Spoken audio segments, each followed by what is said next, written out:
Sue is also from my office. There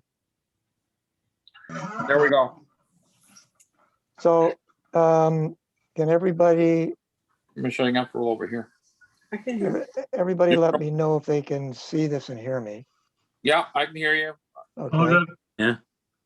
So what I asked the architects to do, this is the architect's site plan drawing, is Yeah. to try to at least walk everybody through a day when you arrive at the Twin Pad Arena and Library.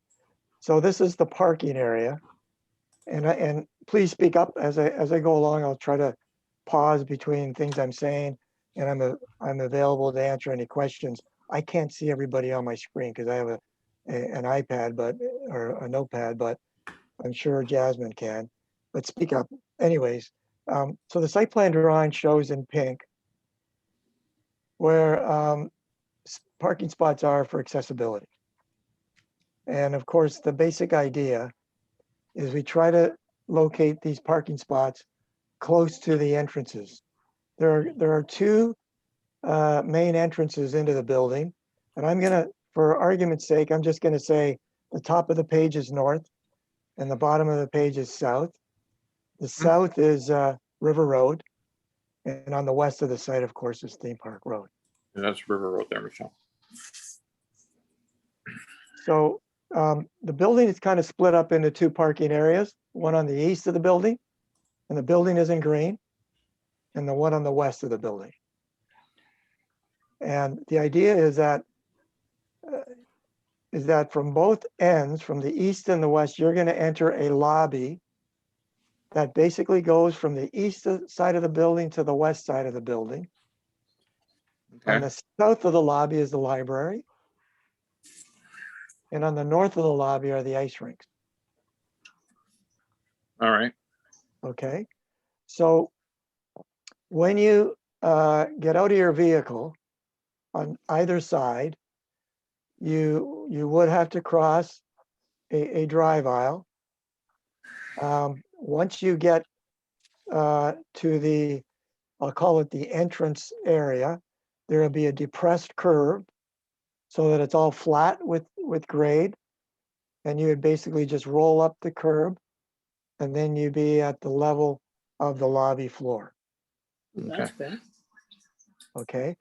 The doors are sliding doors, so they're automatic doors. As soon as they sense you're there, they're going to open.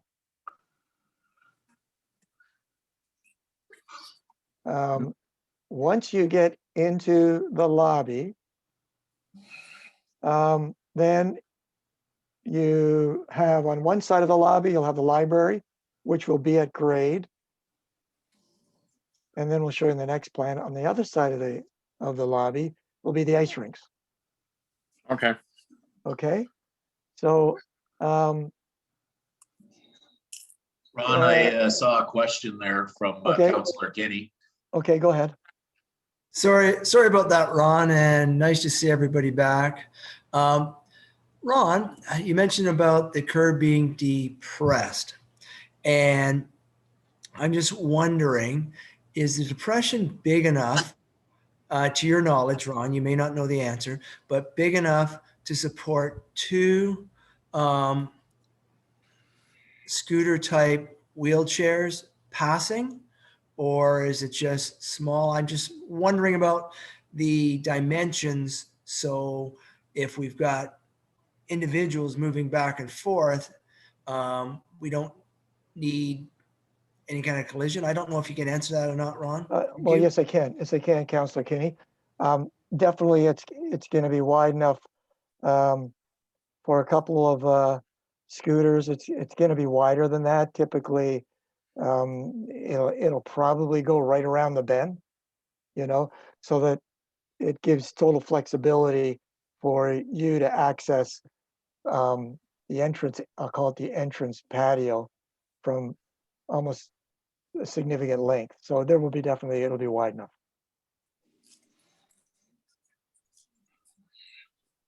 I have a question, Ron. Sure. The long area, what's the width of it between, the smallest width of it between the hockey rink and the library? Looks very narrow. I'm sorry, talking about the lobby area? I would say Yes. the narrowest portion is approximately 8 meters. 8 meters, so that's about 10 feet, right? A little over 10 feet. No, 25 feet. 25 feet. Oh, 25 feet, sorry, double it. Can I ask a big favor just before you go any further? You can see who's trying to ask questions, right? Well, I'm gonna have to ask somebody else, because if I Oh, saw, who was just talking? I can't remember your name. it might have been me if it was Ron John was Spina. just asking a Oh, question. John, you can see who wants to ask questions, right, John? Yes, Okay, I can't. On my iPad, I can only see the person that's talking. So can you jump in when people have questions and let them know can you do that for me? Yeah, if at any point anybody sees their hand raised or wants to flag us, otherwise just feel free to pop on your microphone and just interrupt kindly there to ask your question. Yeah, I know because it's I hard can't- watching. I can't see people are asking questions. I can only see Laura right now. Okay, So so if we'll just, somebody can if see anybody has a everybody- question, just kind of cut in as politely as you can there, and then maybe Okay. Ron or Jasmine can answer those for us, or Chris Okay, or thank- Pam. Thank you, Okay. Laura. No problem. So I left off on the answer on the width of the lobby at its narrowest point. Any other questions regarding that? Just one quick question, the counter heights for the library and the canteen. A lot of the counter heights in restaurants and a lot of stores are sometimes higher than what the wheelchair is, what a person that's in it. So are they gonna make those that wheelchairs can get into it as well? Like can reach and that make it more. Do you know what I'm trying to talk about? What I'm Yeah, trying to say? no, I understand. This is Ron Spina. So typically what we will see is we will see at the main reception desk and in many of the other desks, a portion of the counter will be at the appropriate height for wheelchairs. We will be having other presentations on millwork, which we're starting to have this week. So if we would like, Laura, we can have a separate presentation specifically on millwork if you'd like. No problem. Yeah, if committee wants to request a little bit more further information, and or maybe we can provide it as a supplementary package in the next agenda if they don't require a full presentation, but we can address them as they. Are we going to have a subcommittee that's involved with along the way of building this? Well, it would be us as a committee. The requirement of the accessibility committee, it would be all the members in this group to review the plans for the Arena Library and speak on behalf of the accessibility for the town, right? So we wouldn't have a subcommittee. It would just keep coming back to us as a whole committee. Yeah. Okay. And the other question I'm gonna just throw out there, and that can be answered later. You're gonna have companion bathrooms there, I assume, right? I'm not quite, sorry, I apologize. I'm not familiar with the term. We'll be seeing bathrooms on the next couple of plans that are designed to the accessibility standard.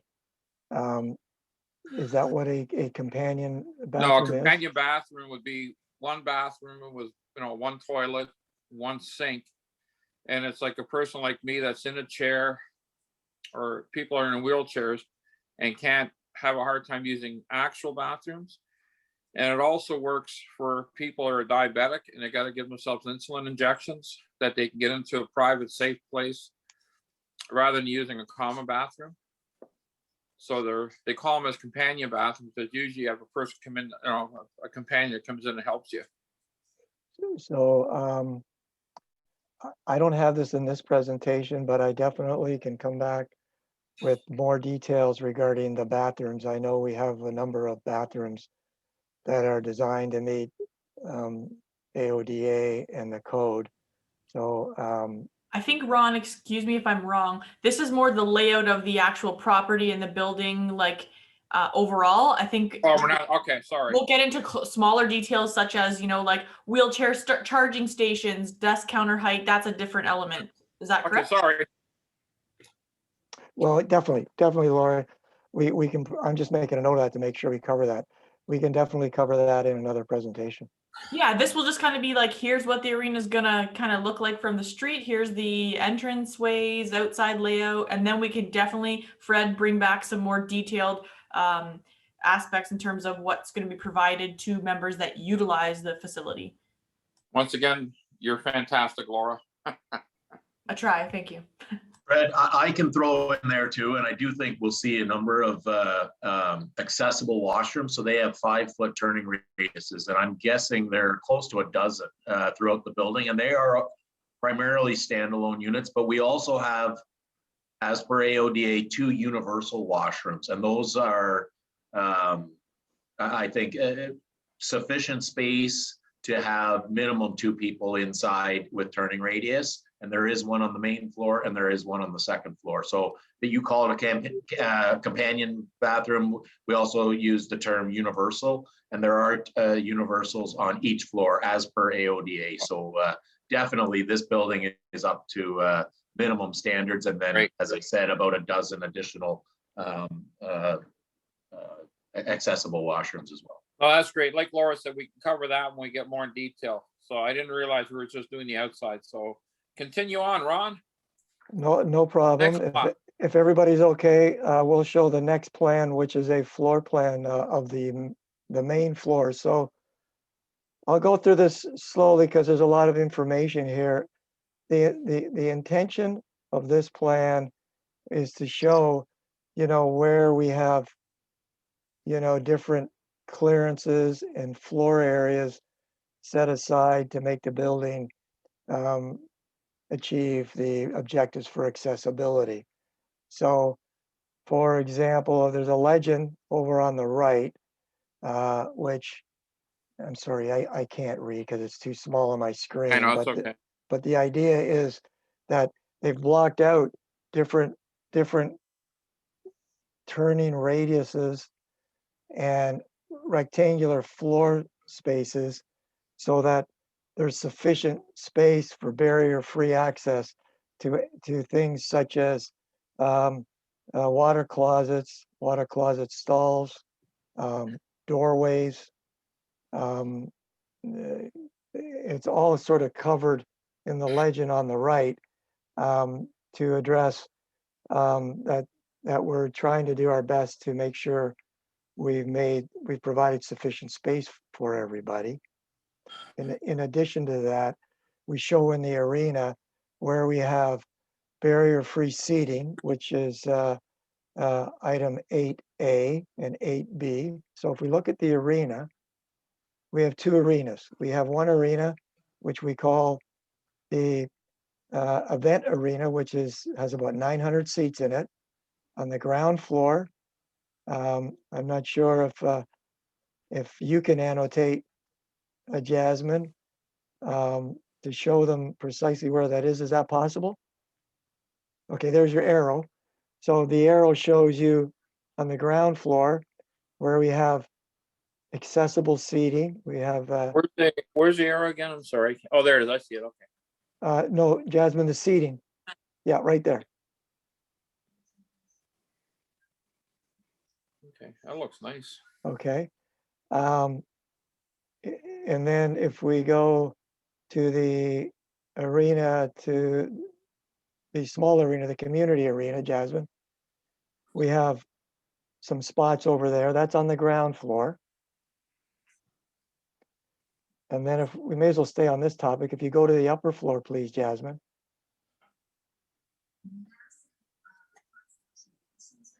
You can see that we've added a number of accessible seating locations on at the top level. Okay. Okay. If we go back to the, Oh, sorry, yep, go ahead, John. If I could, could you define what an accessible seat is? What is it? Well, I call it's accessible seating. So basically it's a spot that's dedicated for wheelchairs. Oh, just, okay, not a large area that someone can get into a seat That's right, John. off a walker or something like that? Yeah, off a walker, or if they're simply in a wheelchair. These will all be marked off on the floor that they're dedicated for accessible seating. Now, these accessible seatings, if a person comes in with a wheelchair and has a companion or a helper with them, there's a seat for that person, I'd assume too, right? Well, that's a good question. At this point in time,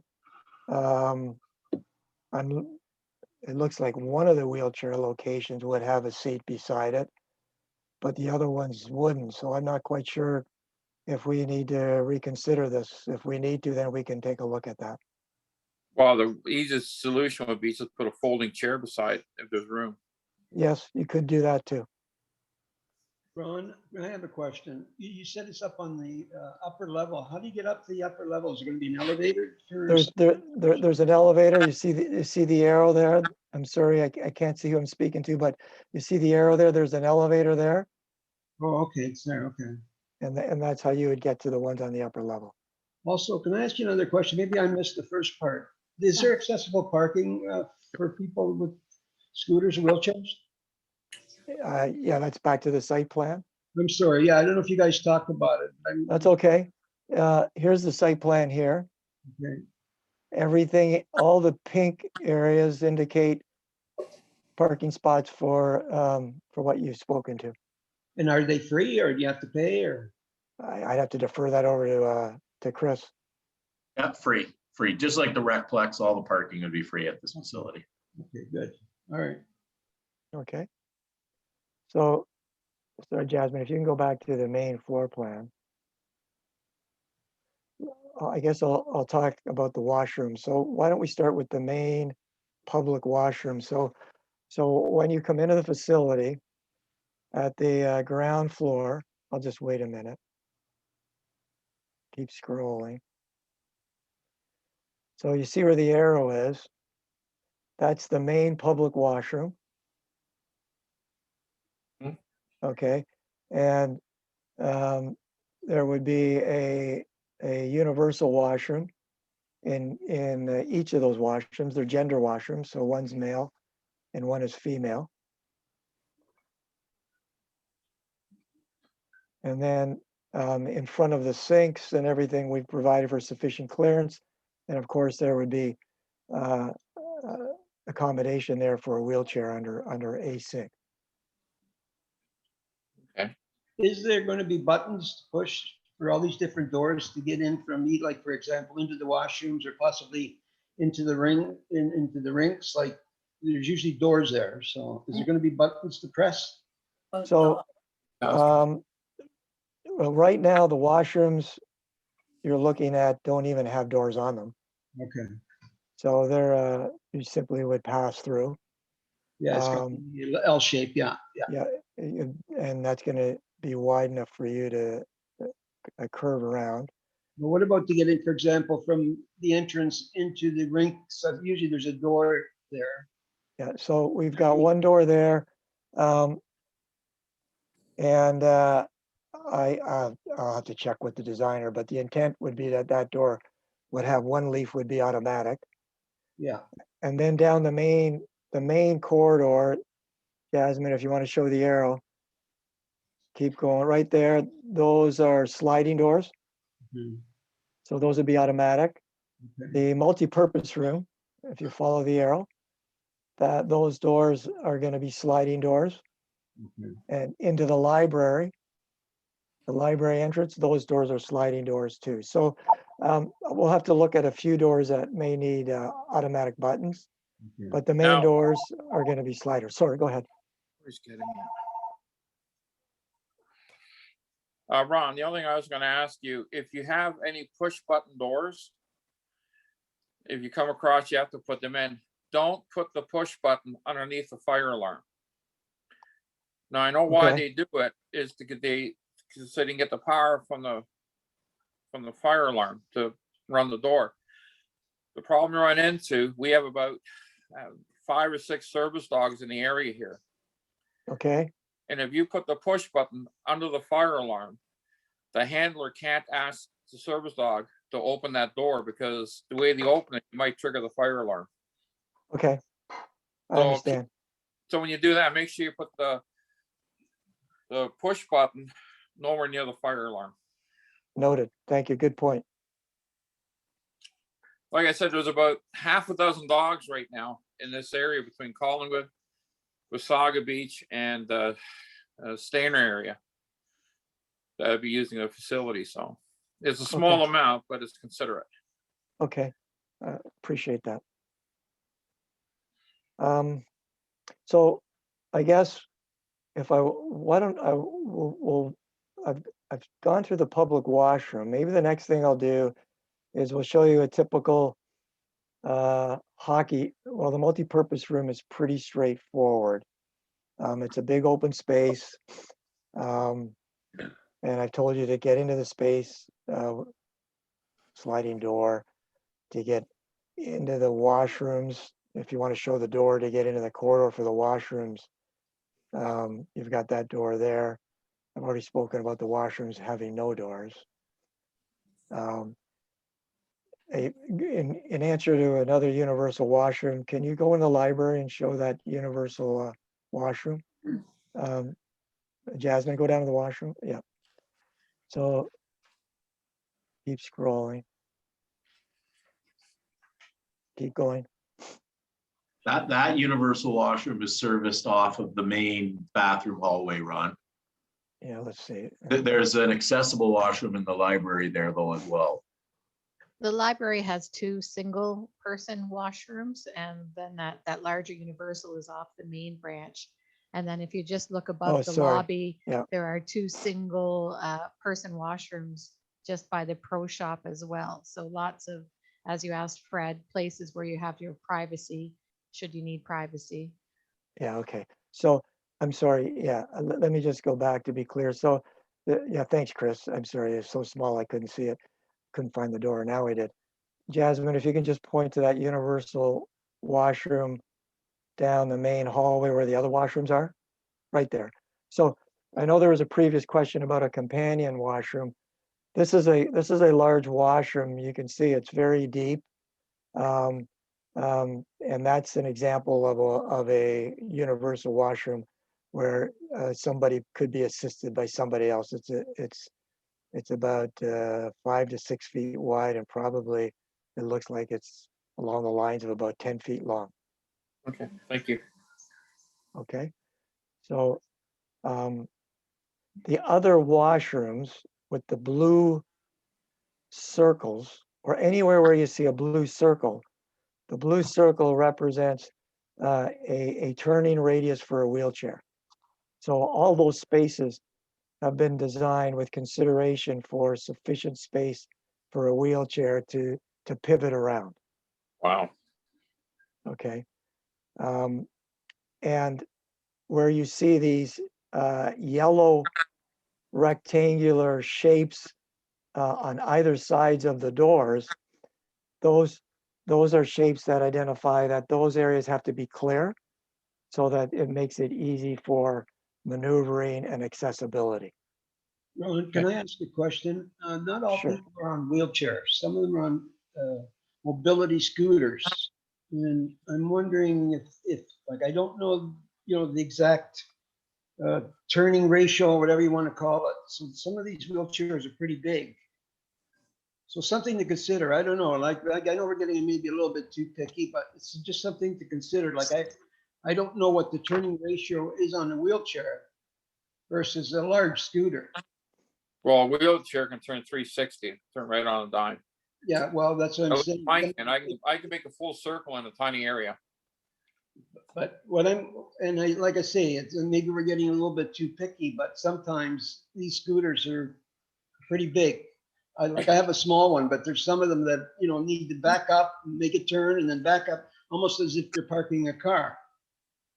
Just something to take into consideration. I don't know. Maybe, like I say, maybe we're getting a little bit too picky, but it's something to be aware of, especially if the person's disabled and is using, it's hard for him to do or her to do. Would be Well, I something. think it's a point that I've noted.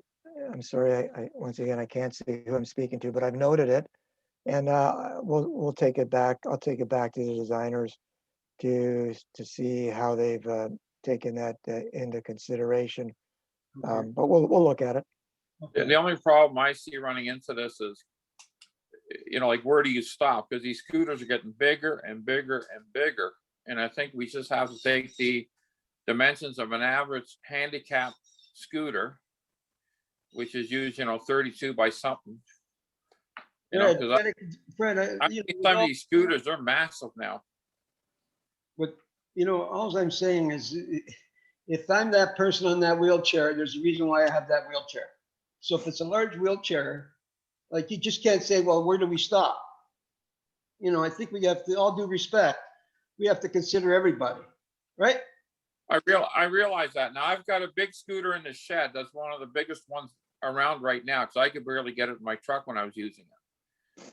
And we can measure that one there out. Well, But I'm just saying, like, some of these scooters are coming with roofs and windows and doors, and like, they're getting beyond scooters now. They're becoming little motorcycles almost. That's the only thing I'm trying to say. well, again, with all due respect, I think if we're here to talk about these things, at least put them on the table. And if it can't be done, then it's a whole different situation. But Well, that's what I'm saying. It's on the table, but we have to figure our dimensions, and so we can get on with it, right? That's what I'm trying to say. well, if you're that person on that wheelchair, you're saying, well, you don't count. Not saying that. I'm just saying, if you take a measurement of one of the bigger scooters around, right? Some people are buying, like, we saw a scooter yesterday, and Michelle said, "Is that a motorcycle or is that a scooter?" And I said, "Believe it or not, it's a scooter." And the thing was massive. It was huge. It wouldn't fit in the car.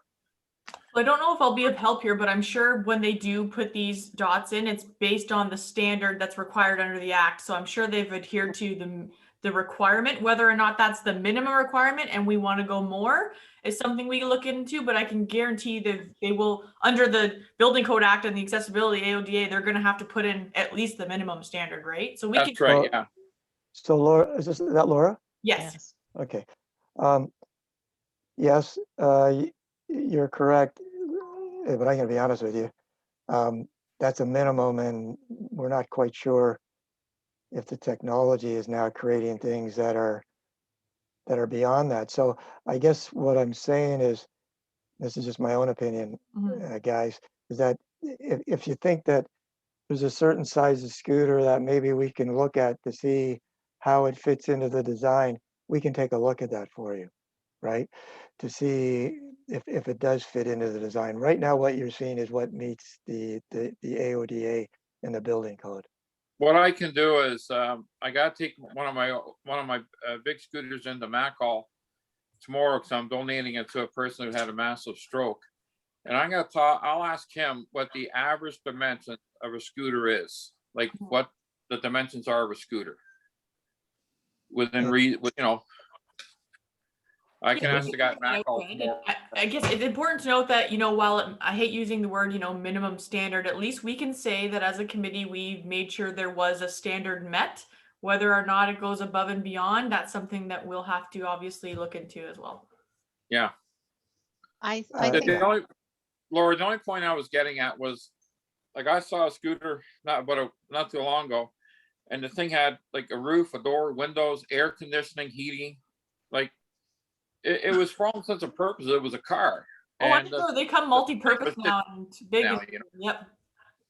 I mean, who has air conditioning in a scooter? But he I think did. Cam's gonna jump in. She just has a comment there. I think we could certainly look into, especially whether they can be accommodated in the universal washrooms. Obviously, it may be a problem in the single washrooms, but if a scooter can amply get into one of those washrooms and allow some maneuverability for the user, as well as the ability to get out of that washroom, then that's definitely a win. I think maybe it may be challenging in the other single washrooms, but also something to keep in mind. Maybe we'll double check even the width dimensions, so that especially in the library, can you get in and around the stacks and that sort of thing. So certainly worth doing a little homework on, just to make sure that we can accommodate. Obviously, if they get bigger and bigger, next thing you know, they'll have the sitting in tandem side by side ones, and then we're in trouble. But Well, the scooter I'm the scooter I'm donating is 32 inches across from wheel to wheel. So we should be fine, And it's a big scooter, trust me. It's other huge. than the turning radius if it takes That's right. some space. So we'll have Yeah, to so see that's what that we could is. take, and you're right, Pam. I mean, we could take a look at it. I mean, it could be a simple solution, like the doorway into the universal washroom has to get 4 or 5 inches wider or something like that. Yeah. And maybe with the scooter though, the person unfortunately might have to still go in one way and back out, even though it's not a good thing. But if we have that information, we can send it back to the architects and we can just plot on the plan if there's a way we could accommodate that. Well, like I said, my scooter I'm donating is 32 inches wheel to wheel across, and I think it's 46 inches from wheel to wheel going back. It's a big scooter. And code Okay. today in this building, every door is going to be 38, right, Ron? I'm pretty sure it's 38, Chris, in that ballpark. So that's 3 feet. That's a wide door. That's 3 Yeah. feet 8. So that's pretty wide. Sorry, Fred, you said how Or long 3 was feet your 2, sorry. scooter? It's 48 inches 48. long, Okay, 32 wheel to wheel across, and 48. It's a huge It's a huge big one. scooter. yeah, Yeah. okay. It weighs about 380 pounds. Whew. So our door would be wide enough at 38. There's an extra 6 inches, but even then, if you needed a couple more inches, I'm sure we could make the door a little bit wider. But as far as turning around 46 inches, I imagine these things don't pivot around the same way as a wheelchair, No. or do they? They don't, right? No, it's like doing a 5-point turn. Anyway, well, we would look at it. Ron, just if we're past that discussion, just as a general comment, if you got tournaments going on in the building, you got library going on, being in other arena facilities and tournaments in the past, I just think that washroom area is going to get terribly congested. You got women and men going down the same aisleway, trying to get in and out, and they don't all come at spaced out times. They come in bunches at the end of games and things, right? So I don't know, Yes. just from a design point of view, to have everybody going down the same hallway, it Well, looked congested to me. this we also have washrooms upstairs. Anyways, can you blow down that plan again, Jasmine, so we can see the whole plan? I'm sure there's been a gazillion eyes in this already, so it's just.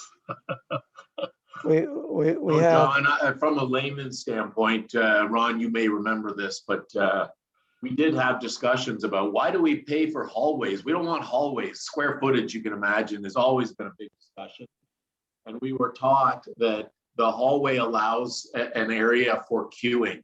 And I think that hallway is about 6 feet wide. So it's more generous than the hallways in our houses, for example. That's a big hallway. Apparently, it's better to have people queuing, like the women's washroom obviously takes a little longer. We've all seen it at sports events and such.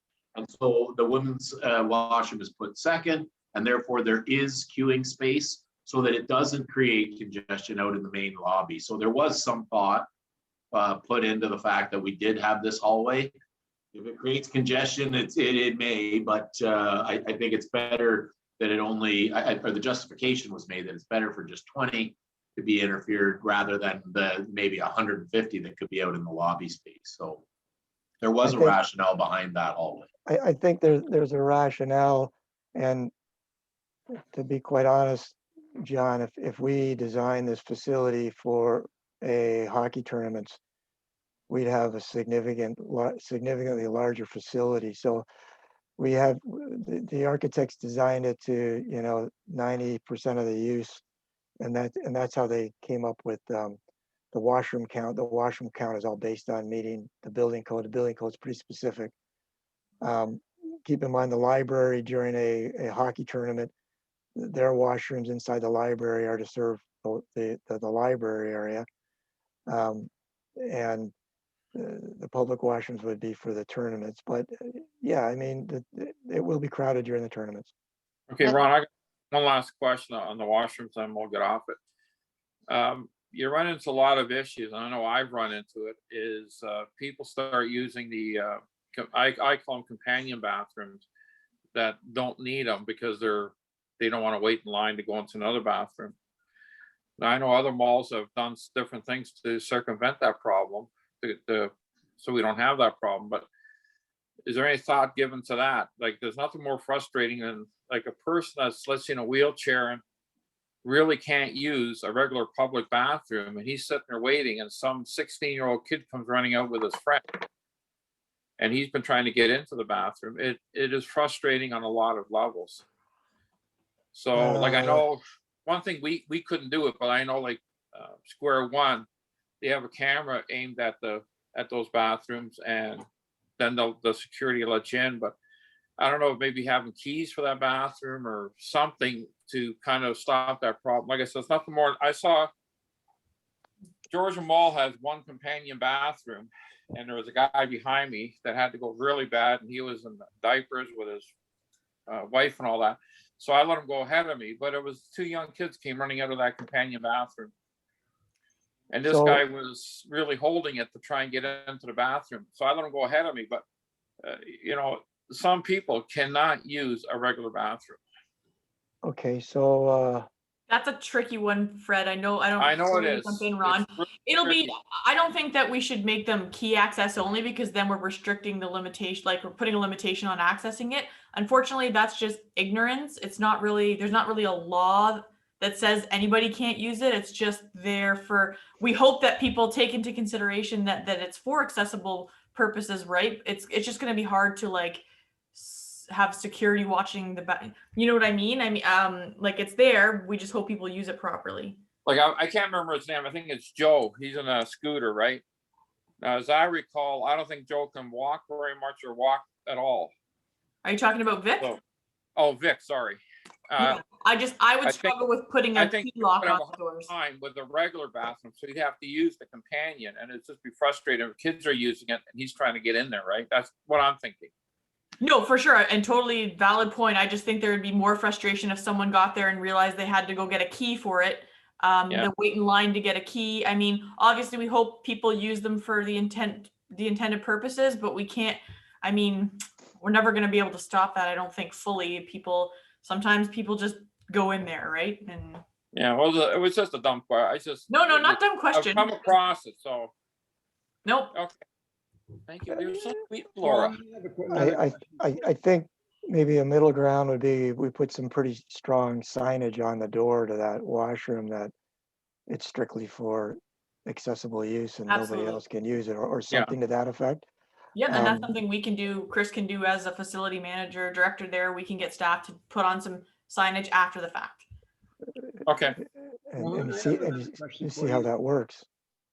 There's a lot of little kids that are playing hockey, and usually their mothers and parents are waiting in a waiting area. Is there a spot there, like where they can all stand while the kids are getting changed? I'm sorry, is this for hockey kids? Yes. Okay, so Well, yeah, Ron, you may not even know this yet, but we have had some discussions, and that double door area, it's about an 8-foot wide hallway, but we were proposing to bring it back to our construction steering group to move the door down to the bottom of the ramp. And that would be sort of in eye shot, and it would allow that double door not to be open, close in the lobby. But Vic, that would be one popular spot for the parents to be waiting in the hallways. They see their kids come out of the change rooms. And other than that, there's lots of viewing area by the ice rink into the lobby is glass on both rinks. And I think that that's going to be a pretty common waiting area too, that you'll maybe kind of watch the next game while the kids are coming up out of the change rooms. But that lobby is quite formidable. I think it's about 7,000 square feet. So you can imagine a lot of people could fit into the lobby alone, let alone down into the hallways. Sounds like a huge facility. It is a big building, yes, and the lobby is certainly kind of like a programmable space in itself, because it will have this breakout area from all the different program spaces. Ron, is there's also a concession stand, like get a coffee or a bag of chips or that kind of? Yes, there is. I'm going to ask Jasmine to give us a circle. See the circle there, sir? Yeah, there it is. Okay. So that's the concession area, which is basically right in the middle of the lobby. Yeah, that makes sense. Good. Okay. Is it that circle right there, that little gray one? I'm sorry? There's an arrow, her arrow, and if you go over to more a circle, keep going this way. Well, you can't see me. That's stupid. Yeah, is that a concession? No, that's where the black arrow was there. That's the elevator to go up. But Where's the there, concession then? right beside it. Can you circle the concession? There it is right there. You see where the, Oh, okay. Sorry, I there can it is see there. it. Thanks, Jasmine. Whoever made this thing, that got great vision. So I guess I can draw everybody back up to the top floor if you'd like. The rest of the arena is the back of the house. That's for most of Chris's operational people. Keep scrolling up, I guess, to the back of the house. So basically, there's a corridor down the middle with the change rooms on both sides of the corridor. It's pretty straightforward design from the point of view of understanding it and for circulation. Okay. And what's Okay. the total seating capacity of the big arena? I think it's somewhere around 950 to 1,000. Okay. Okay. And I guess I'll speak a little bit to this, Chris. A few times, hopefully more than a few times every year, there may be some special events in the spectator arena, and such as a music concert or something like that. And we've designed the spectator arena so that it's accessible during those events, because there would be seating for approximately 1,600 people on the floor, in addition to the accessible seating that I've already shown you. There'd be also accessible seating on the floor. So we've been working very closely with Chris and his team on, what would be the provisions for those, special events every year. Okay. Can these rinks be used as a basketball court, let's say in the summertime? Let's go back. I think we're going to go back to site plan, please, Jasmine. You're getting pretty adept at this, so just bear with me, and we'll show you that in the northern part of the parking lot, there will be provisions for outdoor basketball. Outdoor. Okay. Is there going to be provisions for indoor unless you want to do it in the winter months? That's a question I got to send over to Chris. Because let's say you want to get wheelchair basketball or regular basketball or something like that. And while you're on the outside, where are the buses going to be dropping people off? Keep Jasmine, if you can bring us down. Well, it's going to be from River Road. Keep scrolling down, please. We'll go right. Keep going. No buses. Keep going. Keep going. Keep going. Keep going. Keep going. More. Keep going. All right. So right at the bottom, Jasmine, yep, that's your circle right there. So we're right there would be the bus stop, which is on the River Road. And there's a sidewalk, a concrete, a hard surface sidewalk that'll take you up to the door. So we have, that's your spot. So when you get an accessible bus that drops the ramp, lets a person out, it'll drop them right off onto the sidewalk. That's correct. Okay. Ron, since you're out there now, can I ask another question regarding accessible parking? Now, accessible parking is going to be used both by the libraries and the skating rinks? Yes. How many do we have? Three? We have 3 plus 4. We have 7 in total. That's it for that big arena? That's it for the whole facility. 7 handicaps? Can we not make any more, Laura, or is that all we're allowed to do?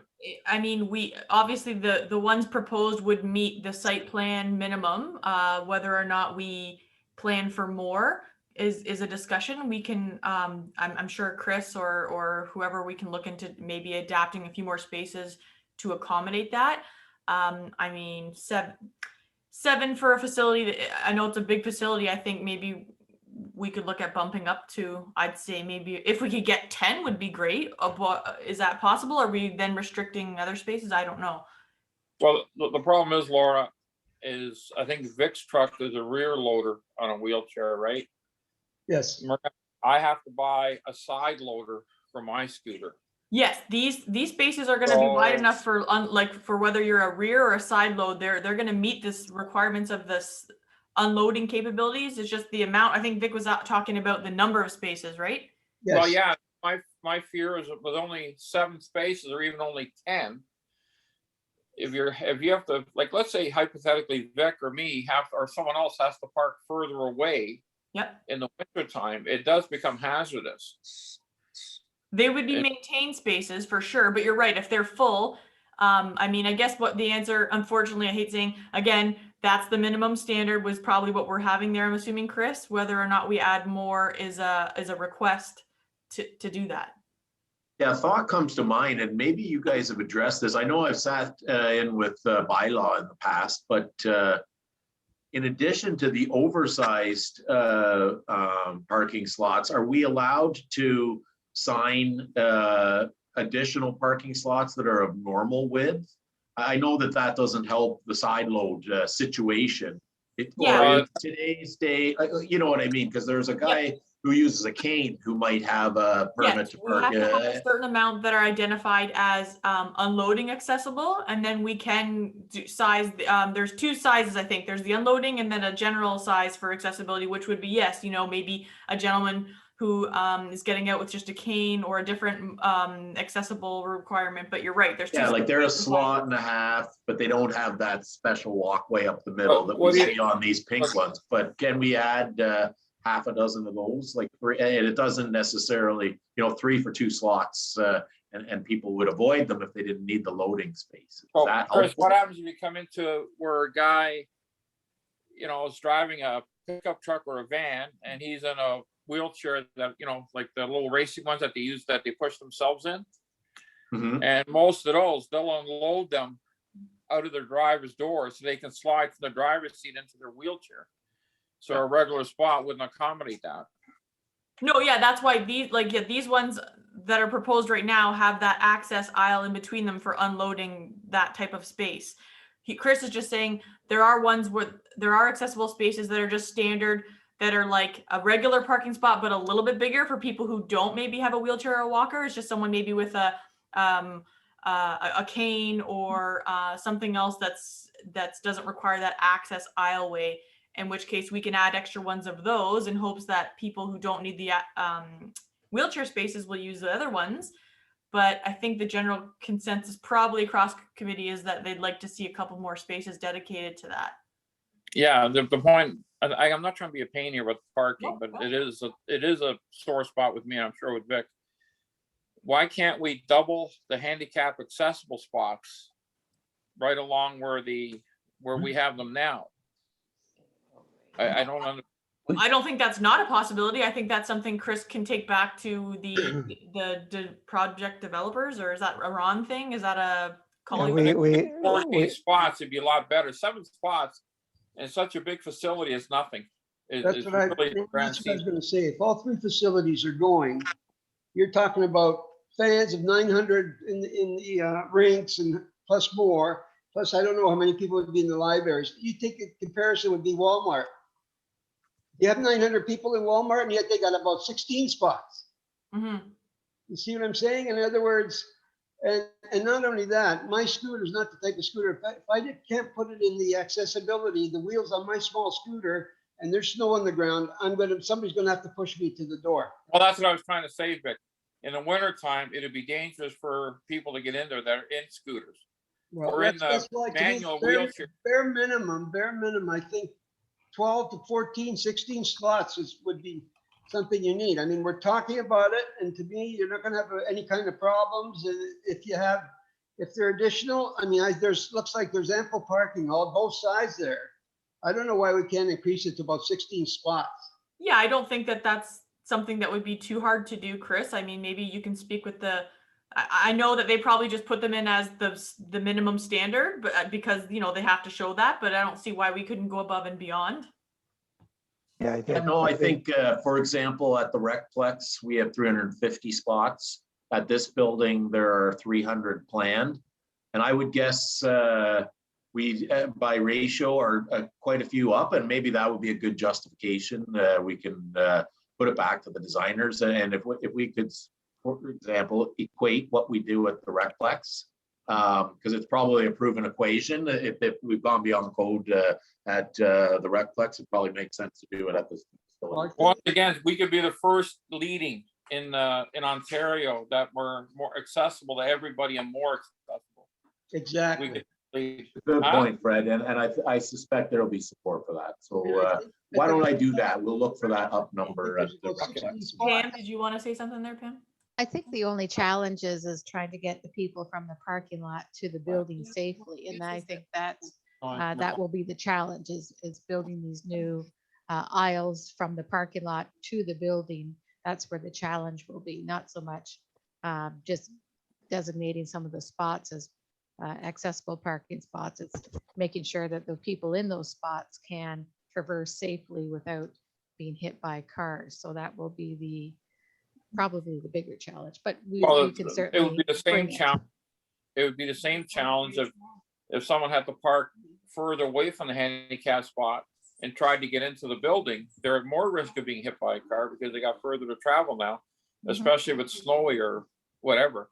Yeah. To my opinion, the closer to the building, the safer the disabled person is.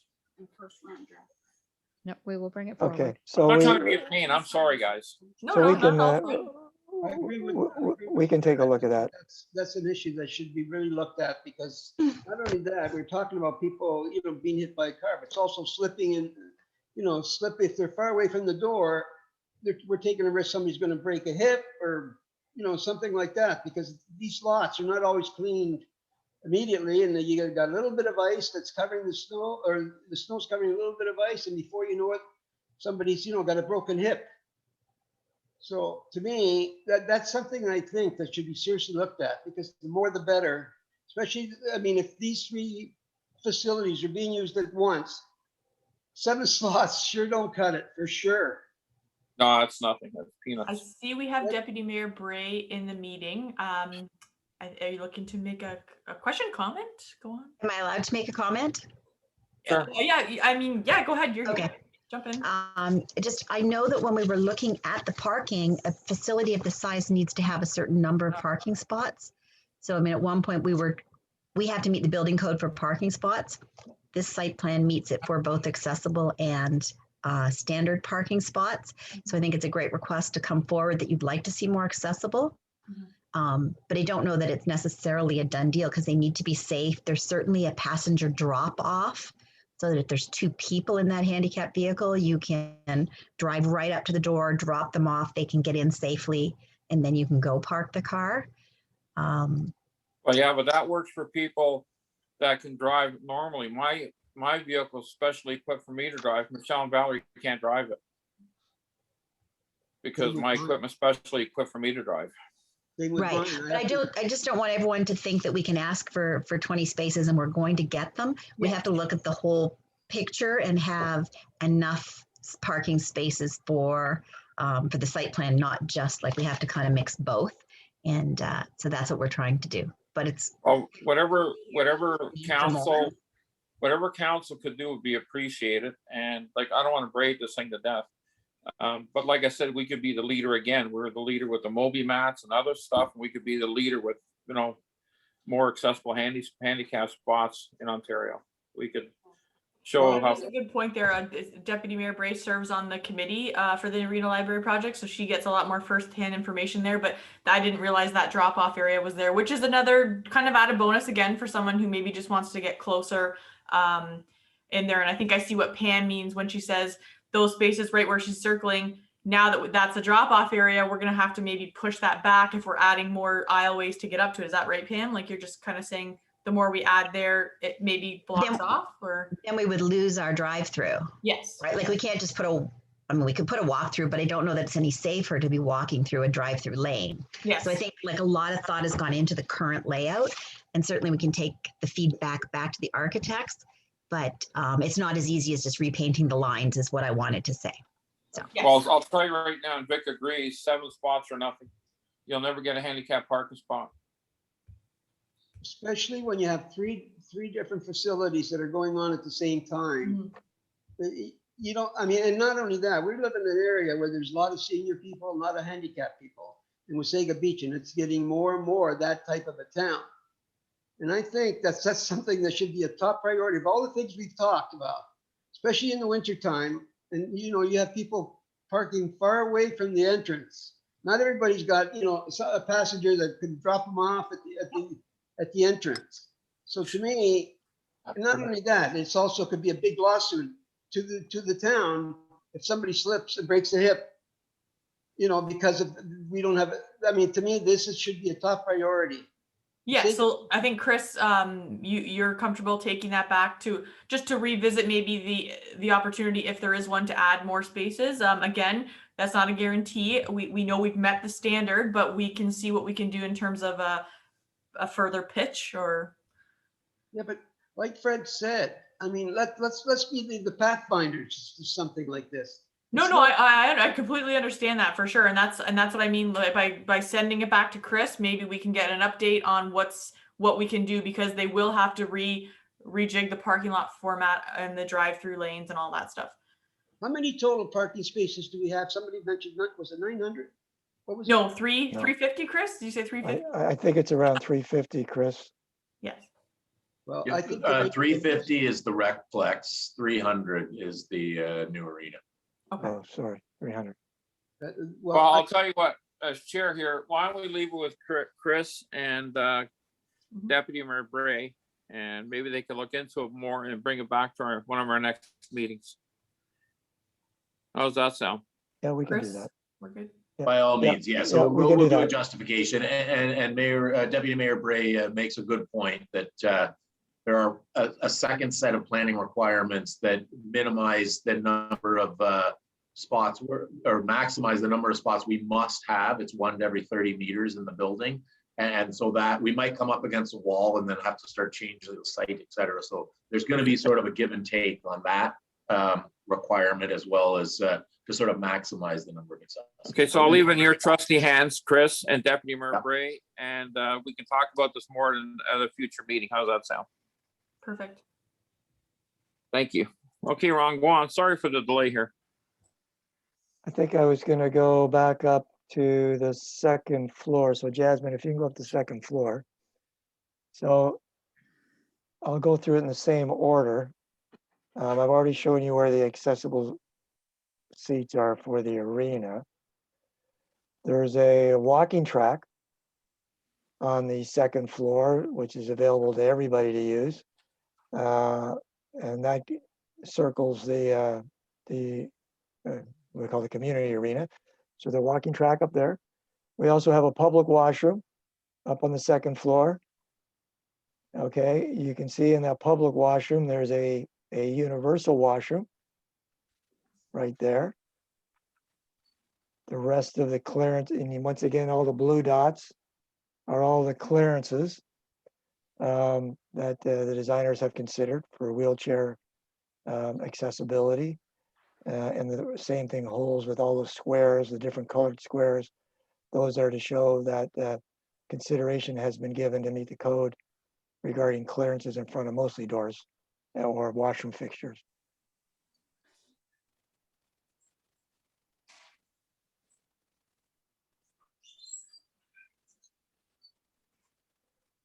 So I'll open it up for questions. Ron, I think one interesting point, and just that the accessibility committee understands it, is the fact that the ice levels are 3 feet lower than the lobby. And I think that we've done a really great thing with these very gradual ramps that go down into the change room level, but it might be of interest to this group to understand that there are some stairs that could create some complications. And if we can just tell the group about how these levels work, because it is a little bit different how to get out onto the ice surface versus the lobby Sure. viewing levels. Sure. Sorry, Jasmine, can you go back down to the main floor? Scroll back to the lobby, please. So the first thing is right in the middle of your drawing. There's the main corridor right there. You are going to ramp down approximately 2 to 3 feet. to get to the level of the ice. From the lobby, you're going to be about 2.5 feet higher than the ice level, so that gives you a better viewing vantage point down into the rink. So that gets you down to the ice level. To the right, Jasmine, if you can show the ramp also, keep going, arrow to the right. There's another ramp there that gets you down to the same level as the ice or accessibility. And the same thing goes for the other arena. There'll be ramps down to get to the level. These are very, very gradual ramps. My pillbox.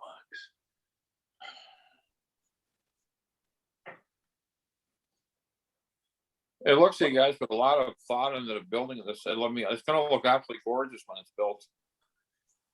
Yeah, we think so. Ron, Beautiful. so John here, just to be sure I understand what it is, and in the lobby area there, that stairs with the arrow on it, what is that? Those stairs Okay. go to the upstairs, the same second level that the elevator goes to in Oh, behind. okay, okay. Yeah. All right. Okay.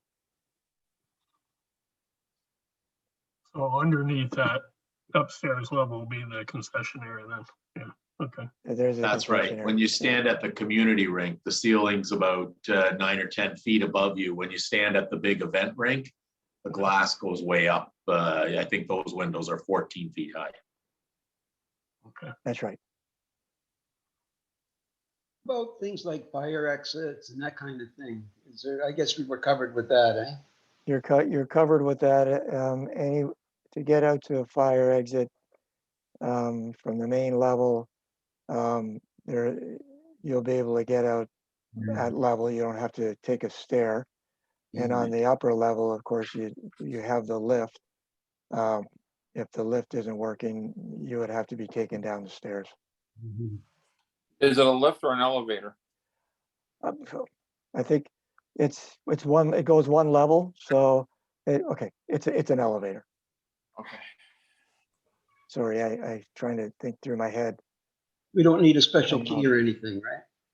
No, You- this is a you know, full-fledged elevator, absolutely. Different, Ron isn't aware Not that the we town have hall some one. lifts in our town, but we have a I wasn't full going elevator there. plan for this building. Yeah, Okay. no, this is an elevator. I've done a few lifts, Chris, but yeah, this is an elevator. Yeah, that's good. Okay. So I know I've made some notes. I've got some more info, and you've given us some really good feedback. Laura, really appreciate you introducing me to the committee. Thank you. I've made some notes regarding, of course, accessible parking spots and some other things that you'd like us to take a look at. I know we started this with you. The committee would like to see some millwork details for counter heights and those sort of things. Yeah, and I know And- you guys are on, I think Chris said, there's a timeline to, hopefully that we're looking to meet as well. So if, I believe committee might be open to having a meeting again Sure. in a couple weeks or less than that, if that's when you guys are looking to get things kind of squared away. But I think they'd be open to having another one sooner than later. Happy to do it. Happy to do it. I'll go back and get back to you and Chris on when we can have that next meeting, and in between, we'll try to address a few of these questions. Awesome. Fantastic. So did any final questions for Ron, and then we can let him on his No. way here and. Ron, you're a phenomenal. On behalf of the committee, I want to thank you. And we look forward to meeting with you again. Thank you very much. I appreciate trying to help you out here. So we'll be back in touch. Everybody have yourself a great afternoon. Take Okay, care. have a Thank good you. weekend. Councillor you. Kinney has a comment, yeah. Ron, yeah. Ron and Jasmine, Fred covered it, but I just wanted to thank you to coming to the committee. Your insight into the plan is really, really fantastic, and it really helps the committee to understand and give you feedback. Thank you so much. Appreciate that. Thank you, Councillor Kinney. Thank you. So Okay, we'll thank let Ron you. presenters head out there, and I think Pam and Chris, thank you guys. And then we can carry on with the remainder of our agenda for the day if you're ready, Fred. Okay, Thank once you. again, Deputy Mayor Bray. I can't see anybody, so whoever wants to speak, if someone, either Laura, you or Thanks, John, Caitlin. could let me know, okay? Yeah, I'll let you know if any of the members have some questions as we carry on the meeting here. Okay. Thanks very much. Okay, the new accessibility awareness initiative, the flagging access. That was Mark, wasn't it?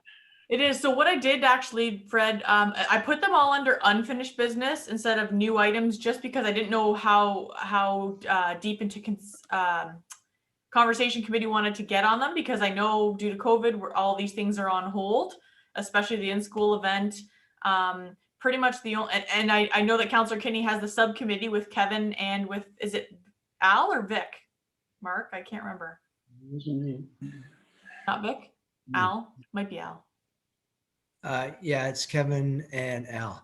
Okay, so if you want to provide, I mean, I know you guys kind of probably halted just as we did last year, so I don't know if you have an update on that, or do we just want to leave it there until we can actually get things going again once the ball rolls with COVID rules and restrictions? That would make sense to me. It's just leave it until Sure, yeah. Go ahead, Mark. all these restrictions are lifted. That's good with Mark. Yeah, Fred, I think that's a wise way to go. I hate to use the excuse of COVID all the time. Yeah, I know. With this initiative, right now it's still on paper, and I believe it's still at the back burners, and we can bring it forward at a future date, but it has not been forgotten. Okay, thanks, For the record, Mark. Al is here. I know you can't see him, but he is here watching right now too. Okay, the next thing on the agenda is the town elevator. That's still ongoing, right? Yes, Chris is still, that's still with Chris, and obviously he hasn't forgotten about that, as we just touched base on the arena lift there. Something that the town still has to review and go forward with. So no updates on that, because right when we were starting to look into it, obviously we all got hit with the COVID event. So nothing yet. And All same right. with the portable lift, that's with Chris as well. I know that they bought it. Last I heard, I think they'd purchased it, right? Oh, Is you're that talking right? about the portable lift, right? Yes, that was for the stage events and ramps and all I that. was asking about, it's on my agenda here, about the lift in the town hall, or the elevator, whatever you guys want to call it. Yes, yeah. So that's Chris can give us an update. So what I'll do is, now that it's unfinished business, I'll get Chris when he comes back to the next meeting. We'll get him to do updates on both the elevator and the portable lift, see where we're at with that, because it does seem to be, we're changing colors in COVID. Maybe we're getting more opportunities are gonna start coming for events. So that would be good to get an update on that. Okay, now the portable lift, you said it's been purchased? I believe, Mark, correct me if I'm wrong, I think it's been purchased. We just haven't had the opportunity to use it because we've canceled or postponed all the events and facility use. Yep, Mark. Yeah, no, Fred, no, it's been purchased, and it's just, there's no events. So it hasn't been put into utilization, but I'm sure if, again, like Laura said, if color codes change and we're allowed to have more events, because I know Angela from events has put forth to us events that can happen, can't happen, whatever. So it's just a matter of timing. And sadly, the municipality doesn't have the same powers as the provincial government on changing the COVID things. So yeah, it will be put into action when we can. So we can take the portable lift off our agenda now because it's been purchased. Yes. So, I mean, now that we know that for sure, I'll be able to remove that. Absolutely. Okay, thank you. Next thing on the list. Sorry, any questions? Mark. Yep. Mark, you have a question? Yeah. Thank you, Fred. Yeah, we could take it off our list, but I think since the committee worked so hard to get that and worked towards getting what we should be getting, maybe we should put it on the back burner just to get updates. Update from Chris as well. Okay. So that we can see, is it working the way we think it should, and that kind of stuff. Yeah, if it's going to meet our expectations. Well, I got one comment, and I don't know if Deputy Mayor Bray's here, and if not, maybe you could take it back from me, Mark, is when this COVID thing is all done, and could we not have a photo op with the lift, the committee, and then town council, let's say, Absolutely. I think that's a Could we possibility. do something like that? Yeah, Deputy Mayor Bray did leave the meeting there, but I think that, like Mark said, instead of removing it, putting it on the back burner, because maybe when Chris gives us that update and we have that first event that gets approved and go ahead, maybe we can all take that opportunity to show the new equipment that we were able to bring into town. Okay, thank you. Yep, sure. No. I have two outstanding items, Laura. One was, remember, I think you sent a letter, the medical building where we used to have our meetings, about increasing the accessibility spaces. Did you ever get a response to that? The only response I got back, which I think I told you guys, was when they said, thank you, we've submitted it to the corporation that runs the board. Then obviously I think everybody kind of hit the COVID. So what I'll do is I do have an email from him, the property manager, that was it. He said he submitted it to the corporation, the board. So I'll see if I can follow up in an email, but I had never heard back after that. Laura, I happened to talk to I'm one gonna of put the that on. guys there, and he said that it really doesn't fall under the town's preview because it's private property. No, it doesn't. But we had put a letter forth saying, we think that it would benefit the community Yeah. and your building to add more spaces. Like, we just thought it help boost them. Again, we all discussed that we can't enforce that and make them do it, but it would be nice to see it. So I'll just say, maybe, hey, where did you guys end up with that? If we can give committee an update. The reason why I brought it up, Andrew, is I don't want anybody thinking that, we could go in there and force them to make it bigger. We can't. We don't have the authority. It's private property. Were you talking to Vic? But it doesn't hurt. No, I'm talking to everybody on the committee okay. that we It doesn't hurt to can try. ask them to make it bigger, but It we don't doesn't have hurt the to ask them. authority to tell them to make it bigger because it's private property. I'll put that on here. Ramblewood parking spaces. We will. Laura, there was one other item too. I think before the pandemic hit, we talked about, or you're going to get the numbers. Remember the floatable chair that we had and it sits on the island there? Yes. We want, it'd be a good idea to know how many times it's been used. Remember that conversation? Yes, I talked to Connie. She said that she was going to go back and try to pull the sign out ledger to see how many people have signed it out. So again, an email, I'll follow up with her. I remember she wrote back to me and said, yes, I'll go back and look at the books. And then again, I think everybody's lives kind of got put on hold, but that's good for reminding me. I'll put that in here as well. Also, I think Vic's also referring to, unless it's just me, we were also talking about those chairs being over at the MMR and over at Nancy Island. And I think we were talking about if we could secure some area closer, like to the beach. So we did talk about that. And remember, so we if you could unfortunately, because we don't know the future of the buildings down there, number one, for space, we'd also have to then hire staff. The parks is doing this for us free. They're managing the chairs, signing them out, taking the information. The town doesn't really have a staff member delegated for that. So we would have to not only look into acquiring a position to do something like that, we'd have to find a unit and equip the unit with all the stuff that we'd need to have. It's almost like a business, I guess you could say. The parks were doing us a big favor by running that complete program. No, I only brought it up, Laura, because I was brought up, I think, at one of our last meetings when we met in person. Yes, I know that we did end up talking about it, so it's okay. I know it's been a year. We've all need to catch up, but that one we did talk about. I did talk to Giuliano, and because of we don't know what the future holds for the buildings down there in the beachfront, nor do we know what the units are equipped to hold right now, but the program is working great. I know that obviously it would be awesome to have it closer, but we're really lucky to have the park, running that program for us. Thank you. Okay, next on the list, school accessibility event postponed. So really that's off the table right now, right? That's just off the table again for this year. The schools pretty much, when I followed up with them due to COVID, had said they're not letting anybody in there until they know, what the province has determined. Whenever normal is going back to normal, right? But maybe Mark has a question too, but they've told me they've politely declined any type of in-person training, but perhaps something committee wants to step up to do is some sort of virtual session or something like that. Which is understandable. Mm-hmm. And while we're talking about the school, have you heard, normally we do that show at the the G&E. Yeah. That's But have also, they postponed that this year, or is there? maybe last year's like- was canceled. This year, I haven't formally heard of a cancellation because the province is, you know, obviously they're pitching numbers about full vaccination by the end of, when is it, June or July or something? Yeah. If the colors change and the numbers change, maybe, but they haven't formally canceled it this year. Okay, so if they go ahead with, you'll book us, right? If they are gonna have an opportunity for us and Yeah. you guys are comfortable going, then I Yeah. can book a unit. Thank you very much. Now this one here, I don't remember, so you Mark, got I think the- Mark had a question though, just on the school topic there. Oh, sorry, Mark, I can't see. You gotta. That's okay, yeah, just I'll jump let you know. Thank you, Sorry, Laura. Mark. Thank you, Fred. No worries. Just what Laura said about the committee might be looking in the future, because a lot of the schools are going virtual, Yeah, doing something virtual. And we maybe- could create a program perhaps to and distribute maybe- or, Yeah, and maybe we Good can get a idea. grant to do it.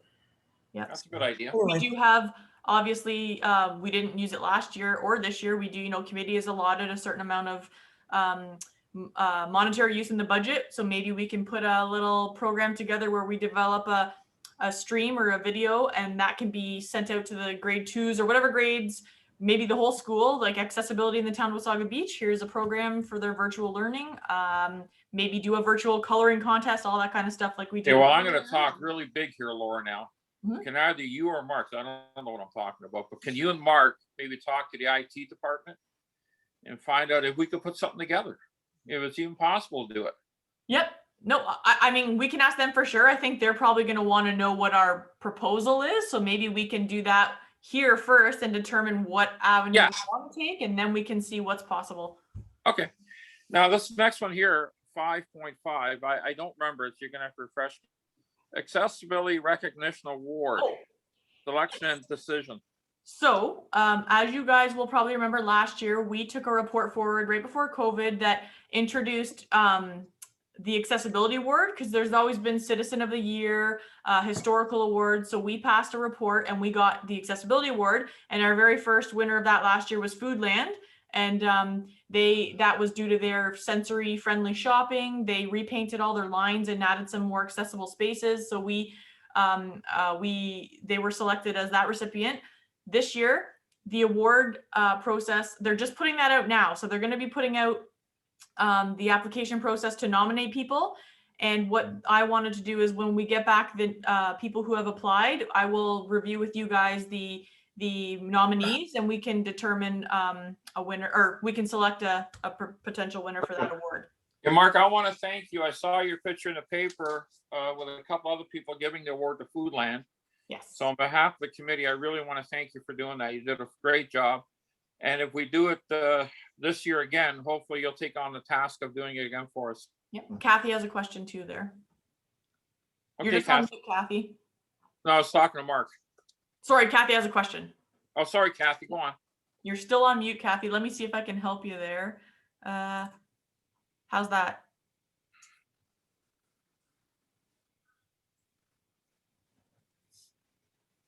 There, can you hear There me you go. now? Perfect. There Okay, you are. last year when we were talking about the ramp over by Foodland there, you cross the road by Walmart there and go straight across, and it's kind of brick, like you would think that it was a sidewalk, Right. but Mark, it falls like about 6-8 inches down, and nothing's ever been done about that. I think wasn't Mark maybe following up with Kevin on that, I think? Yes, and they've never fixed it. Okay, Mark, do you have any update on that at all? Can I add to that? I think what we talked about when we were talking with Mark, he said they were gonna build a piece of sidewalk a little bit further down on the grass so that people could get down that way. I Okay, don't know. Where is that? I don't know where it is. You know the entrance to Foodland where you drive in, but there's a sidewall. It's not a real sidewalk. It's got more like the stones there, like bricks. yeah, bricks. And you get to the end of that. I brought that up last year, and you get to the end of that, and there's nothing. You hit a big. It's like you said, it's about an 8-inch drop. It's not even like a low sidewalk. So I had to back up and had to go onto the road, and with cars coming on to get to Foodland. I'll have to drive over and take, I still can't visualize where that is. I'll have to go over and look. It's a piece of sidewalk that sort of twists around as you come into the plaza there. Oh, I think okay. Mark has an update perhaps on that, maybe. No, okay, but then, Thank you, Laura and Fred and Vic. Absolutely right in your description. And Kathy, the sidewalk goes along River Road West and then actually hits the intersection. Sidewalk portion actually crosses the entrance. And what we're talking about is a brick boulevard that was in the design of the parking lot. Yeah, To further to that, I think there was a request that I don't think got any traction from Foodland's point of view, because we're looking at possibly running from the sidewalk parallel to where the doors were and running a sidewalk there, grinding down a ramp, but that would have taken out some of their parking spaces. And I don't think we got any traction with that. okay, all right. Okay, Mark, just while I got you, I don't know if you heard me or not, just so I can go back. I want to thank you for handing out that award to Foodland. I can't remember who you were with, but I saw a picture of it. So much appreciated. You did a really good job. And the question I was posing, if we do this recognition award going forward, would you still be interested in taking charge of it? Oh, I'm sorry, Fred. I was going to hit my mute button. That doesn't help. Yeah, no. We're hoping to everybody could attend eventually, but Yeah. I know, but you know, leading up to giving the award, Mark did a lot of the legwork with his committee. for So sure, as a council representative, yep. We worked with the committee, and I don't think I did a whole bunch of legwork. I think everybody around the table did the legwork. I just kind of said, yeah, no, I'll do it. And that's a huge difference. But that being said, Fred, it's on the agenda for all the awards, so it will go forward. Yes. And the question about, and I'm backtracking to, and I do apologize because we're running out a lot of time here. Mass, if we do something like that, and if the committee's interested, we can always do the space 6 feet apart, wear your mask. Yeah. And Mike can stand on top of a car or something if he has to and take a picture. So it doesn't negate the factor, because I think we've got something down here about our flag raising. Yes. I'll talk about that. There's no reason why we can't all gather and be safe if you feel comfortable doing it. And that's the important part. You'll all be extended the invite. Same with the flag raising when I talk about it later. It's all up to you though. If you're not comfortable, by all means, myself and or Mark, one of us can make the effort to go and represent. And we'll bring the sign like we did to Foodland last year. But someone will go. And again, well, I got my Moderna in the box that I'm 90% protected. So well, there we go. Maybe we'll see you at the next one. Okay, thanks, Mark. Any other questions before? We only got a couple of left things to do. Implementing electronic, this would be you, Laura. Implementing electronic meetings, COVID-19 committee. So basically, today was our big pitch with Zoom. Obviously it was important to get the Arena Library project in, but I wanted to get everybody's feelings on continuing with electronic meetings to keep things going. Or does anybody feel like they were struggling with the Zoom today, or are they comfortable doing meetings this way? The only problem I have, I can't see anybody. Like I can only see you talking, and I can see Mark when a person's talking, but I can't see who's putting their hand up, wants to ask questions. Okay, so maybe we can look into something for meetings for you, Fred, to get you something to use or to help you guide along with what you do have. That's a possibility. Regardless, as long as you're here, which you are, and I can see you and hear you, that's a good thing. But maybe we'll see what we can do for you to see us. Okay, thank you, Laura. The next thing on the list. Oh wait, sorry. I'm just looking to get direction. Is that something that we want to keep? I think this is fantastic. yeah, this works for me. That works. So does somebody want to? I guess I don't know if we need a formal vote. Are we all comfortable by show of hands? If we continue to Zoom, we'll continue our efforts here. Can someone make a motion that we do it on Zoom until we can do it in person? We won't need a motion. as long as we have majority support there, this one just. Okay, we're good.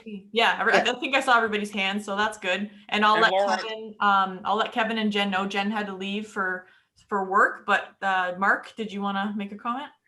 and either Laura, you can let the committee know when the meetings are and that. Okay? Yeah, absolutely. Yep. Thank you. Yes, Mark. Yeah, no, Fred, I think the committee's seen me showing the little signs that council gets. I'm wondering whether or not we could expand it to our committee. I will. That way they kind of showing your face. Just a thought. Yep. No, nope, that's great. I'm good with it. I just can't see anybody. I can only see the person that's talking. So Yes, I'll see Laura, what we can do, Fred. if you Maybe can we'll find get out you from to someone talk from the to. you can find somebody from the town who could walk me through this, I'd appreciate it. Yeah, maybe we can book a time to see what you're working with and see if the IT can help change some settings. Okay. Thank you so much, Laura. All right, Thank so you. then are we comfortable Kathy, how are you doing? Are we comfortable keeping it to meeting monthly? Yes. Okay. Yeah. I'm sorry. What days do you want? Are we gonna talk about any new business at all, or do you save it for our next meeting? I was hoping to do it the next meeting. Mainly Okay. today was I wanted to dedicate it to make sure we got that arena library stuff in. And now that I know they're coming back again, I will do the next agenda to do a lot of our other business of Yeah. meeting. If you would like to tell me something to put on the next agenda, I can do that so we know we talk about it. I'll save it for next meeting. Hang on, You'll Laura, save before we jump ahead, you- Laura, just like before we jump ahead, I want to finish this. So this is the third Thursday we're meeting. Normally we meet on the first Thursday. What date are we gonna go with? If we're gonna do month? Sorry, you're right. I would like to try to put it back to the regular. This was the day the project manager was available, so I chose it today, but I would probably like to keep the first Thursday of the month if everyone's still good with that. It seemed to work before. At 10 o'clock, like our normal meetings Yes, were? it will change Okay. back to normal. Let's say Okay. normal. We'll go back to normal.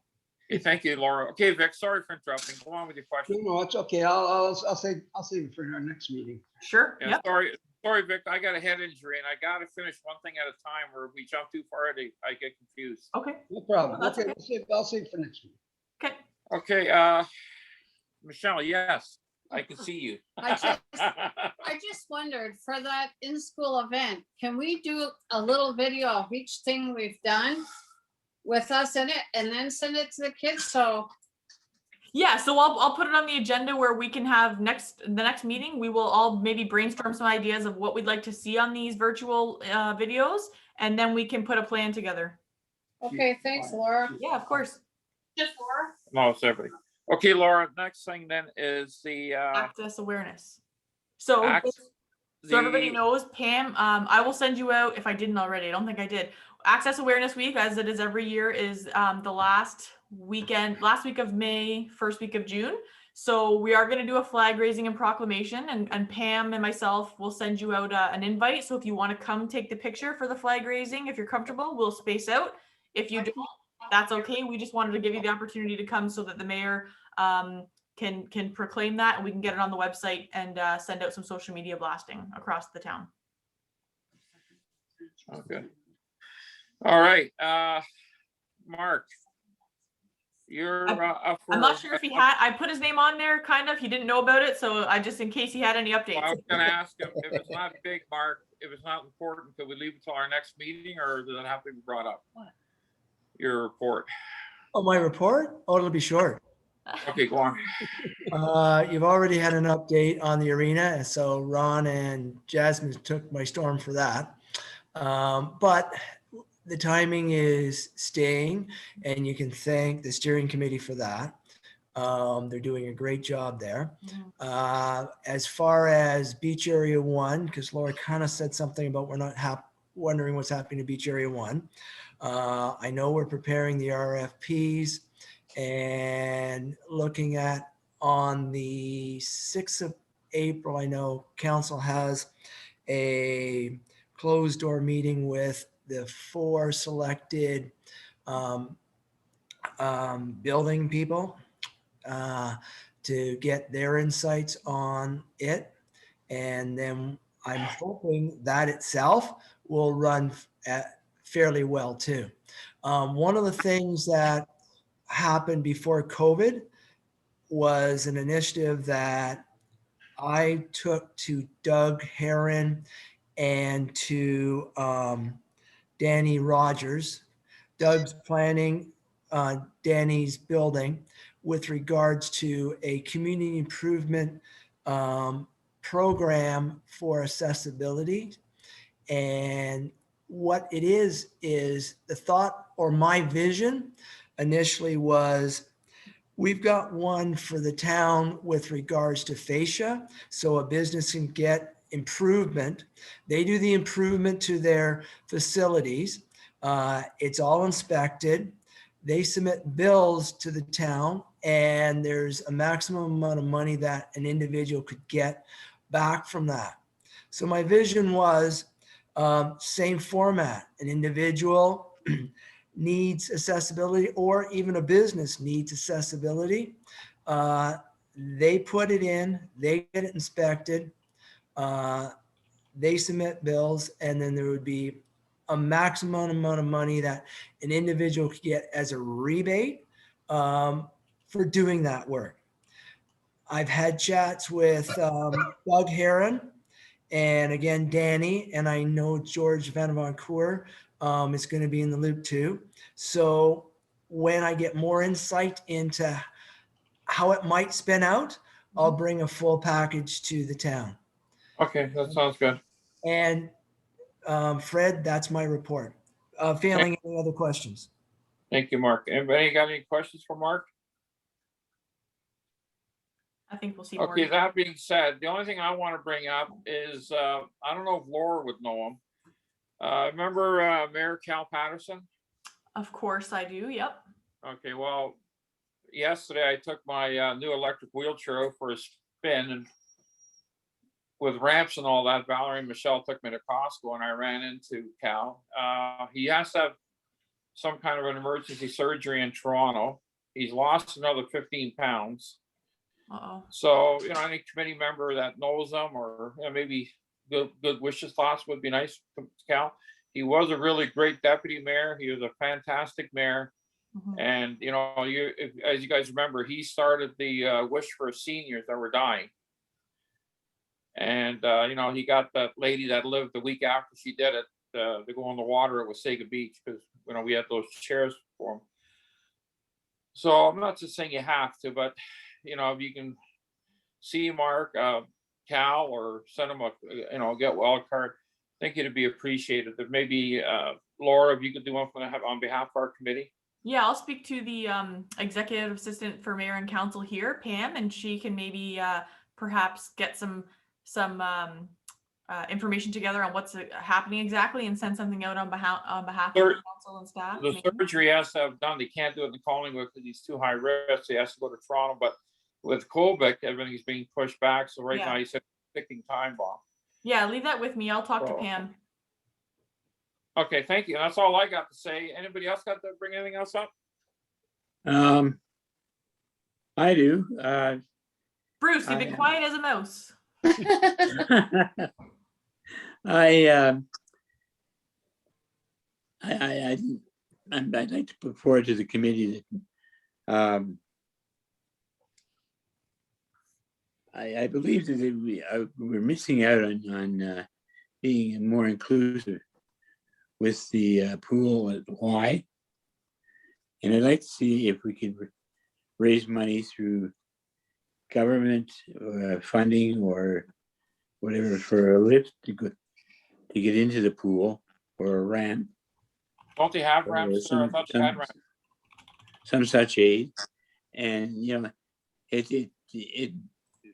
our mandate is to make sure that we're inclusive for everybody in town. And so we have such a dynamic now that we have the older citizens and a lot of people in town are handicapped, and they don't get used to the pool because they can't get in and out of it. Now, I know they have a chair. If I'm hearing correctly, you want to look into the Y having a more opportunity for the seniors and accessible needs use, you mean? I know they do have a ramp going into the pool. I don't know if the pool's even open, is it yet? I don't think so. Is it? I thought it was still closed. I think it's still closed, or it's either open for private rental, but I know they have an accessible ramp that goes down into it. Is that even difficult? Is that what you're saying? Well, they do have an accessible ramp. Yes, They they have have a ramp that goes down into the pool. It's a slow incline. And they have a kiddie I pool. didn't know this. Yeah. Bruce, you may be thinking about the big hot tub there that people can't get into. The hot tub, yes, is not accessible, but the Is pool that what you has might an be thinking accessible about? ramp. Yeah, well, the hot tub is neither here nor there. But, you know, there's someone of us that would like to take part in the water exercises, Of course. classes and things like that. Yep. And I just think it would be appreciated, but I had no idea. I didn't know we had a ramp. Yeah. They got a ramp in, yeah, it's just the hot tub's not accessible. Yeah, perhaps maybe just an email to them that when they do open up again to give that promotional, you know, there's an accessible access for use for everybody, and maybe they can touch base on their senior and accessible friendly programs and stuff like that. Maybe we'll see if we can get them. Thank you, Laura. Sorry, did you want to Yeah. say? Anything else, Bruce? No, that's it. Okay, Kathy, do you have anything? Oh, I just wanted to mention about the recplex there. I believe that there is a ramp going into the hot tub. I've been on it myself. Oh, is there? However, they use a regular wheelchair to take it down into the ramp instead of a commode chair. And I think that should be changed. Okay. Why, what's the difference? I don't want to sound stupid, but Well, it would be like a shower chair that would Yes. be Friendlier stand for up the to water. water, Yeah. better than a regular wheelchair. Or electric or whatever, yeah. Yeah, well, I don't know if you'd want to take electric. Well, in that's the what I pool. mean. Like, if that's your only option, you're not going to be wanting to use that one. Yeah. Okay, so Yeah. YMCA, pool, and hot tub. okay, Kathy, anything else? No. All right, let's see if I can get through this with the names right. Vic, do you Hold have on. anything? Nothing else, no. If you want stuff put on the agenda, you can get a hold of Laura. Yep. Before our next You meeting. can always okay? email me for stuff to add. Laura's phenomenal. She responds right away. Thank you, All Fred. right. I know John. Al's here. I don't know if his microphone works, but Al, did you have anything? No, but it's been wonderful seeing everybody again. Yes, hi. Okay, Al, I forgot about him. Shit. John, No, nothing from me, Fred. I'm good. you're good? Mark, are you good? Thank you, Fred. Yeah, I don't think I've ever been better. Thanks. So our next meeting then will be the first Tuesday in April, which is Well, what date? Or do That, you want to do it today? yes, Thursday. Thursday, first Thursday, right? let's aim for May, but as going back to normal. But I'm anticipating the Arena Library will want to come back soon, so that might be a bonus April meeting. But just because technically next week would be the next meeting, and I can't really turn around an agenda for that yet. So let's aim for, what is it, May 6th as the May first 6th. official regular meeting. But if the Arena Library comes, I will call you guys and schedule something sooner. Okay, all I want to say is, everybody, please be safe out there. Please wear your masks. Yep. Get signed up for the injection as soon as possible. I got the Moderna. I didn't get sick. I didn't even have a sore arm. So, and my second dose is booked for July, I think. Awesome. So everybody, please be safe. And just so you guys know, you're next, Michelle. No, I'm saying. Just so you guys know, in 2019, we had 44,000 flu cases. 2020, we had 580. So people that are at risk, like myself and Kathy and maybe Vic, with respiratory issues or other problems, you know, during flu season, and when this COVID's gone, think of wearing a mask. Because you won't get sick. You know, we dropped from 44,000 cases to 580, and I think that's terrific. So I want everybody, please stay healthy. I was thinking about you the entire year I was locked down. When I got my injection, I said to the doctor, all you have to do is put me in an orange jumpsuit with numbers in the back, and I would have felt right at home. Because I felt like I was in prison. I was only out 4 times the entire year. But nobody else can. So I want everybody, please be safe, guys. I was so worried about all you guys over this whole You COVID guys thing. too, Fred. You guys too. All right, you got anything to say, Michelle? Okay, can I adjourn the meeting? Bye, guys. Take care, Stay safe. everybody. Stay safe. Okay, bye, Vic. Here. I'll be in touch. Talk to you later. Bye, Okay. bye, Laura. Bye. Bye, Ellen. everyone. Bye.